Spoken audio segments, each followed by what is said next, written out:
Bonjour à toutes et tous, bienvenue dans les coulisses du Grand Lyon. Mon invité du jour, Yasmine Bouaga, bonjour. Bonjour. Vous êtes la maire du premier arrondissement. Alors dans le premier, l'actualité du week-end, c'est l'action de riposte alimentaire qui a opéré un jet de soupe au musée Mm. des Beaux-Arts. Action qui suscite une indignation pour les défenseurs de la culture. Le maire de Lyon l'a condamné, mais il comprend l'angoisse, il comprend l'anxiété. Et vous? Alors moi, je partage la réaction du maire de Lyon. Bien sûr, ce sont des actions qu'on n'encourage pas, parce que si elles se veulent non violentes, elles peuvent néanmoins détériorer les œuvres. Là, ce qui a été visé, c'est une vitre de protection du tableau, mais néanmoins, il est possible que le tableau ait été détérioré. Il est actuellement sous expertise. Je tiens à apporter mon soutien aux équipes du musée, dont en fait, le travail est aussi attaqué, leur travail de conservation de ces œuvres. Mais c'est aussi... Le terme de sens, c'est vous n'encouragez pas, ça veut dire que vous ne, c'est pas vous ne condamnez pas. Alors, je pense que c'est à la justice de condamner, à moins de toute façon, dans tous les Vous actes. pourrez réprouver, au moins. Je pense que je comprends pourquoi ces jeunes font ces actions, mais je ne les encourage pas parce qu'elles peuvent avoir des conséquences que eux-mêmes n'ont n'ont pas l'intention de leur donner. C'est ce que je disais sur la détérioration. Ce sont des actions qui se veulent non violentes, mais qui peuvent avoir des conséquences sur ces œuvres. Donc c'est pour ça que je ne les encourage pas. Mais comme le maire de Lyon, je pense qu'il est important d'entendre ce que disent ces activistes. Et c'est pour ça aussi que je voulais rebondir sur le métier de conservateur. Parce que c'est là une œuvre qui est à la charge de la protection des personnes qui travaillent dans le musée, qui sont en charge de conserver ces œuvres pour les rendre accessibles au plus grand public et à travers les générations. Et il y a d'autres conservateurs en France qui sont aussi fonctionnaires, qui travaillent aussi pour les collectivités et qui sont en charge de protéger des parcs naturels. Et il se trouve qu'on en a reçu un la semaine dernière à la mairie du Premier, Joseph Garrigue. voilà, Joseph Garrigue, qui est conservateur de la forêt de la Massane dans les Pyrénées-Orientales et qui a quitté sa forêt pour lancer un appel qui a été soutenu par les plus grands scientifiques de la biodiversité que compte la France, un appel pour protéger les forêts parce qu'il dénonce, il alerte sur la destruction du vivant liée aux pollutions qui sont causées par les activités humaines. En fait, dans sa forêt qui est la mieux protégée et la plus étudiée en France, il a observé que dans les creux des arbres, on peut mesurer des pollutions chimiques qui sont supérieures à celles qu'on trouve dans des ports industriels, juste du fait de l'accumulation à travers les temps des pollutions qui arrivent par l'atmosphère, par les pluies, etc. Et ça, Est-ce c'est qu'il faut extrêmement grave. opposer Joseph Garrigue, les conservateurs de la nature, avec les conservateurs de la culture? Non, au contraire, il ne faut pas les opposer, il faut réconcilier ces deux visions. Par un jet de soupe? C'est pas le sujet du jet de soupe. Le sujet du jet de soupe, c'est d'alerter et d'attirer l'attention.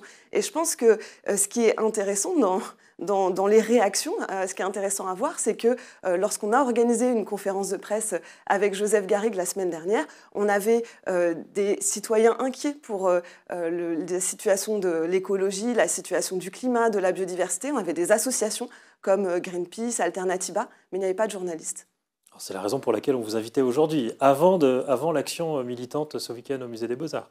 Eh bien, je vous remercie de cet intérêt et j'aimerais bien effectivement que ce sujet de la destruction du vivant, qui est un sujet mais majeur pour notre propre existence, hein, on ne parle pas uniquement des insectes, des oiseaux, des papillons, mais on parle véritablement de notre existence, que ce sujet-là, il puisse accéder aussi aux grands médias, accéder à l'ensemble de l'opinion publique, parce que s'il est important de protéger un tableau de Claude Monet qui nous apporte la beauté et qui fait le lien aussi pour notre humanité commune, il est important de protéger aussi les insectes, les papillons qui font le lien avec le vivant auquel nous appartenons.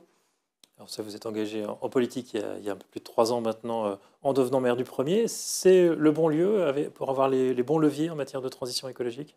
Alors ce qui est intéressant à la mairie du premier arrondissement, c'est qu'on est en lien de proximité, en lien direct avec les habitants, les associations, les acteurs du territoire, et on est imbriqué dans la collectivité à laquelle nous appartenons, qui est la ville de Lyon, et plus largement aussi à la métropole de Lyon. Et là, il y a des leviers formidables de transition écologique dont on fait partie. En fait, on est un rouage de ces leviers pour la conception et la mise en œuvre des politiques publiques qui vont se déployer sur le territoire et apporter des réponses concrètes aux problèmes sur lesquels ces activistes écologistes nous interpellent. Par exemple, l'action, pour revenir sur cette action du jet de soupe au Musée des Beaux-Arts, il visait à interpeller sur le sujet du levier de l'alimentation comme réponse aux problématiques de la catastrophe climatique à laquelle nous sommes confrontés. On l'a vu avec la crise des agriculteurs, il y a un vrai sujet central sur comment est-ce qu'on produit notre alimentation, comment on assure un revenu juste aux agriculteurs et comment on assure la possibilité que l'ensemble de la société, y compris les plus pauvres, puissent se nourrir et accéder à une alimentation saine. Et donc ce groupe... Production agricole, vous ne ferez pas dans le premier arrondissement?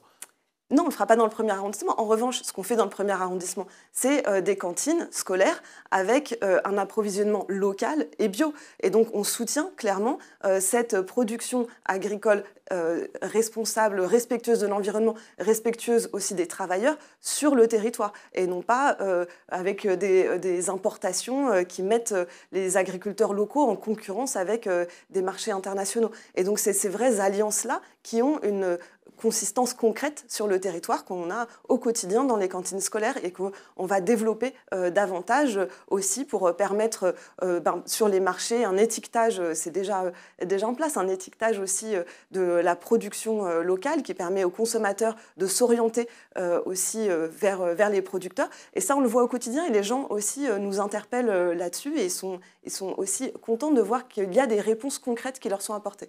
Et en termes d'aménagement, on sait que le premier arrondissement est extrêmement urbanisé. Les espaces possibles pour faire de la biodiversité ne sont pas nombreux, et sachant qu'il y a en plus une demande d'accès à la nature de la part des habitants.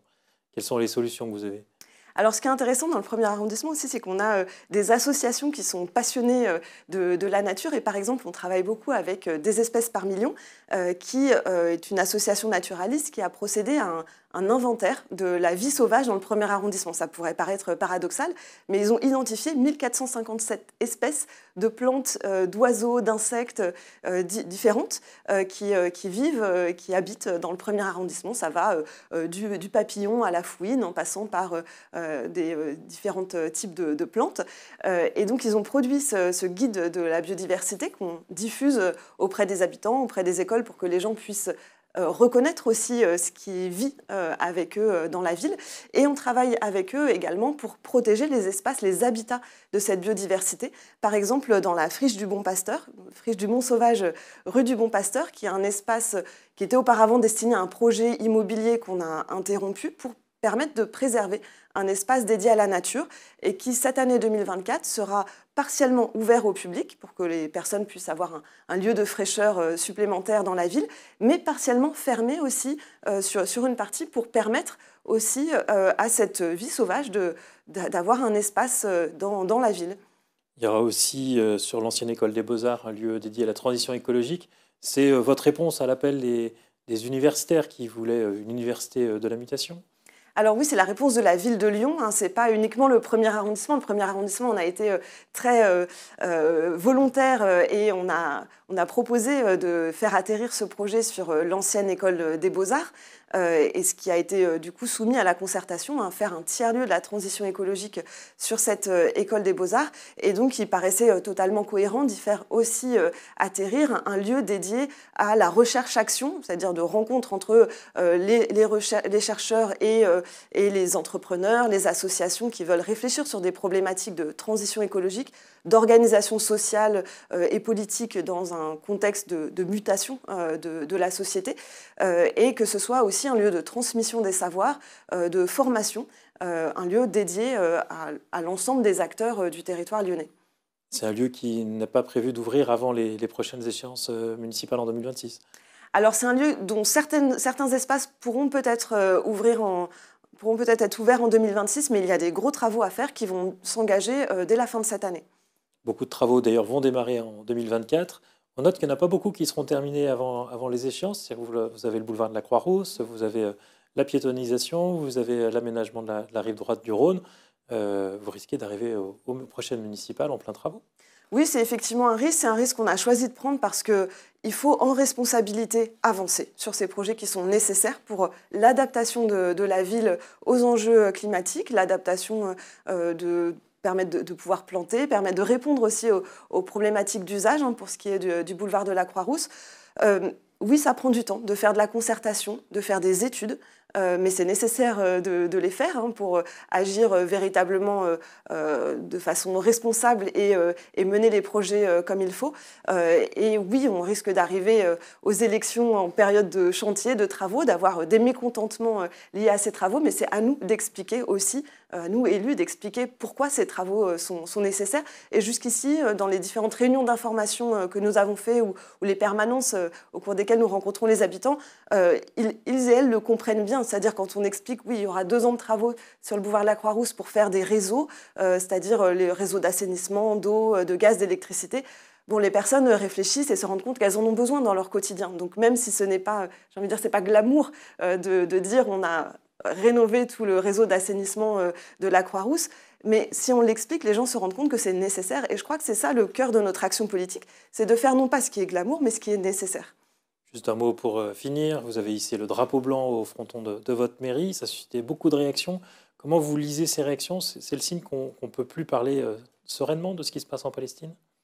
Je pense qu'effectivement, le contexte est très tendu et moi, j'ai le souci d'amener les conditions d'une discussion sereine sur les enjeux de respect des droits fondamentaux et de porter les valeurs de paix. Donc c'est pour cela que nous avons mis le drapeau blanc sur la mairie.